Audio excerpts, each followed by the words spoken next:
Shalom, Barak to Yahweh, Ba'ashim, Yahweh Shai, Ba'ashim Akakadash. All praises and glories definitely due, especially in the times we're living in. Much respects to the apostles and others, the great millstone, and to all the brothers out there doing the work. I say, Shalom. All right, I'm going to play a video here, 10-minute clip from RT News, RT America.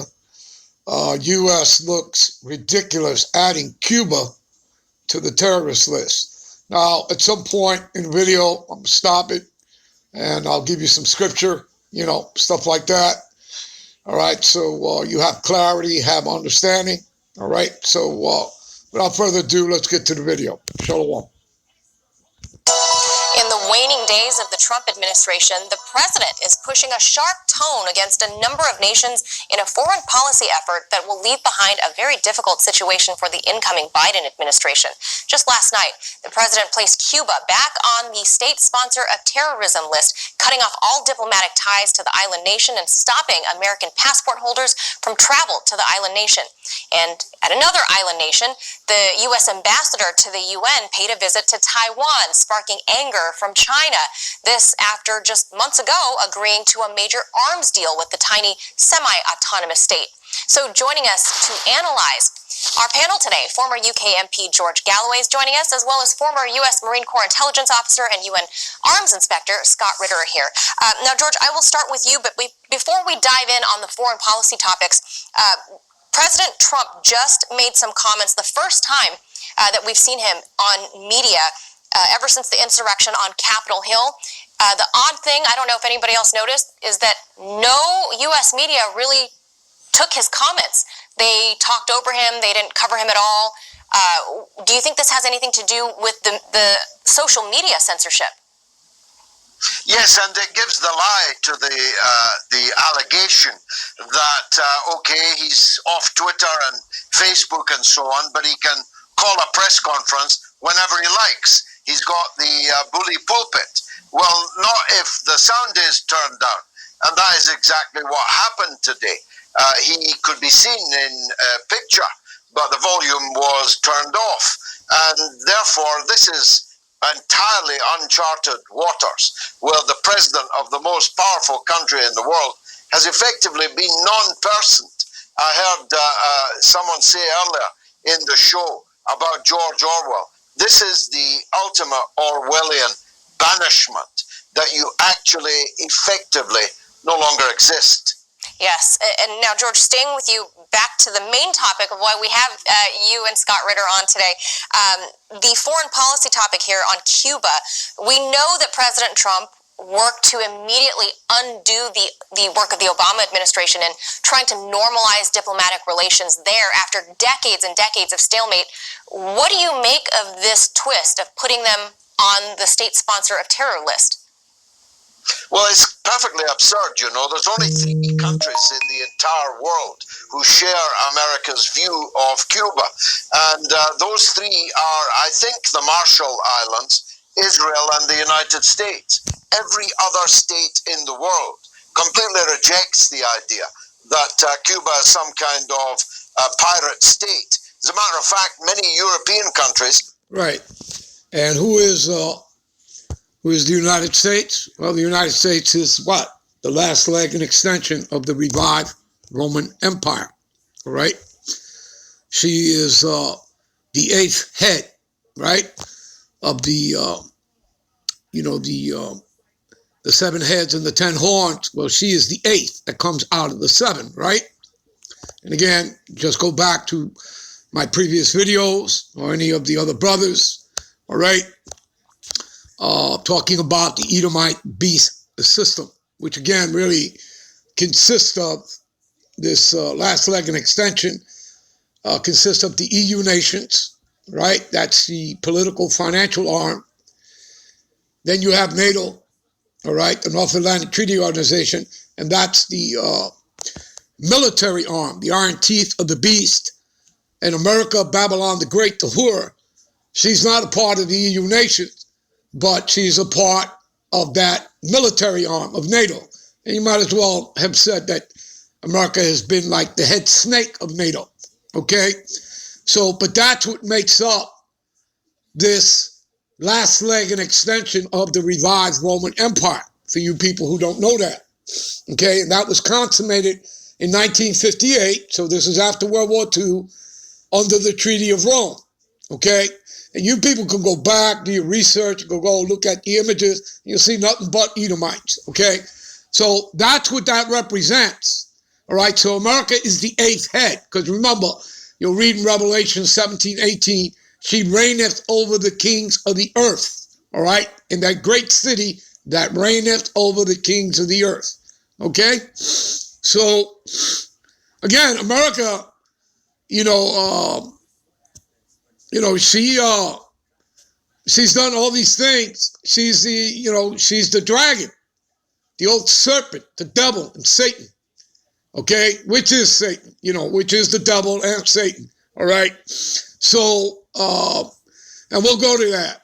All right, and we'll break that down. We'll go to the blue letter. I'll show you that. All right. So first, let's continue here with the video.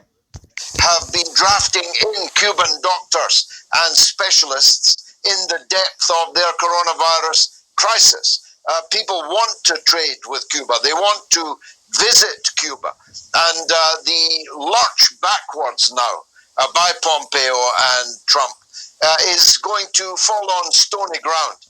This policy towards Cuba ran out of steam in real terms many years ago. And the U.S. is going to look increasingly ridiculous in trying to demonize a country that most people in the world rather like and admire. Now, Scott, what's your take on Cuba? Well, first of all, let's be honest. The United States, for some time now, whether it's under Barack Obama, George W. Bush, Bill Clinton, or Donald Trump, has been demonizing Cuba, has been demonizing Venezuela, has been saying horrible things about Cuba and Venezuela. And the reason why I bring up Venezuela... Now, you see that? He used the word demonizing. See? That's what that is. When, for example, like, there's no black people in this world, all right? There are really dark-skinned people in India, okay? In other parts of the world, Japan, okay? Many places. They don't call people black, do they, in those nations? No, they do not. But here in America, Babylon the Great, right, it's all about demonization, okay? It's about, class, okay? It's about, the rich, over the peasants, okay? Going back to the time of, the French Empire, all right? The aristocrats, all right, over the peasants, okay? And you saw what happened there, right? That revolution. Well, you people should know that, history repeats itself, all right? So we already know that. But anyway, this demonization comes from who? It comes from the dragon, that old serpent, which is the devil and Satan. All right, you're talking about Esau, Edom, the Edomites, the white man, okay? And what does devil mean? I'll show you that in the blue letter, but it means the deceiver, the false accuser, all right, the slanderer. That's what demonizing is, right? You're false accusing, you're slandering people, all right? There's no truth behind it, none. It's just like when they give you that, they say they have an enemy. Well, it's an invisible enemy. There's really no enemy. You understand? America illegally invades nations, okay? To what? To steal their resources, okay? To steal their wealth, their resources, their gold, their silver, their oil, their drugs. Afghanistan, the poppy fields, the Middle East, oil. Do you understand? This is what it's all about, okay? You read that in Micah, all right? Matter of fact, let's go over there. Let's go to Micah. All right, give me a minute. All right. First, let's start here, Revelation 20. All right. And he laid hold of the dragon, that old serpent, which is the devil. See that? Which is the devil. All right. So dragon goes, a reference goes back to the Roman Empire, all right, because they're Edomites, all right. The old serpent in the garden was not a talking snake, but man, okay. And, let's show you that, all right. The serpent, all right. See what it says here? Snake, serpent. But it says, with the ancients, the serpent was an emblem of cunning and wisdom. And again, it was man. It's just one of the sons of the wicked. I was in the garden, all right? So it's not a talking snake, people. We can prove that through the scriptures, all right? And part of that analogy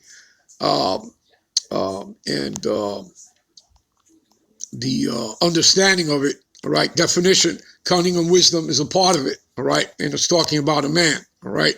It's not talking about, some damn snake, rolling in the grass, all right? So it's just an interpretation, all right? The serpent who deceived Eve was regarded, by, the Jews to being the devil, all right? So it's man, okay? It's man, all right? Anyway, let's get back over here, all right, to which is the devil, all right? And the word there is diablos, right? Watch. Prone to slander. See that? Slanderous, okay? See that? Accusing falsely. See that? False accuser, slanderer. Now watch this. A metaphor applied to man. You understand? That dragon, that old serpent, is a man who by opposing God may be said to act the part of the devil, right? In other words, the human counterpart to the spiritual entity, Satan, who's actually an angel who serves the Heavenly Father, Yahweh, on the left-hand side, because the Lord controls the left and the right, all right? So to act as the part of the devil, to side with him. You see that?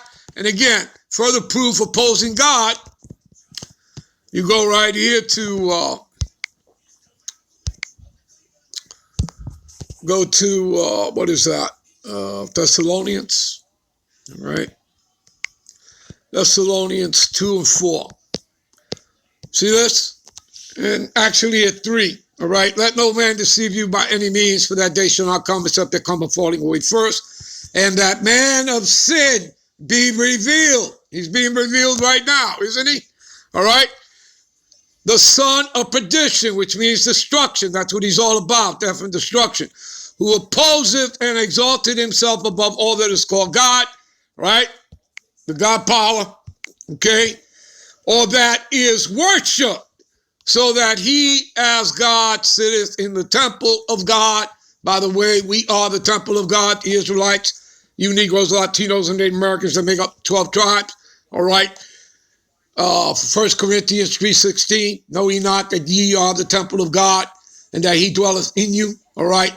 And who should ever defile the temple of God, him shall the God power, Yahweh Bashem, Yahweh shall destroy, all right? So showing himself that he is God. You see that? And that's his God complex. You can also read about pretty much the same thing, this description in Isaiah the 14th chapter as well, all right? All right, let's get back to the, I said I was going to take you over there, so let me do that, all right? Give me a minute. All right, this is Micah 2, 1 and 2. Woe to them that devise iniquity and work evil upon their beds, and when the morning is light, they practice it, because it's in the power of their hands. Who does that? The international banking family. Rothschilds, Oppenheimers, Rockefellers, etc., 13 families and all. That's your cabal, that's your shadow government, who control all these puppet government and world leaders, presidents, prime ministers, etc. All right, and they cover their fields and they take them by violence and houses, and they take them away and they oppress a man and his house, even a man and his heritage. You see that? You people get it? Do you understand that? All right, there is no enemy, okay? You understand? I'll be right back with part 2. Shalom.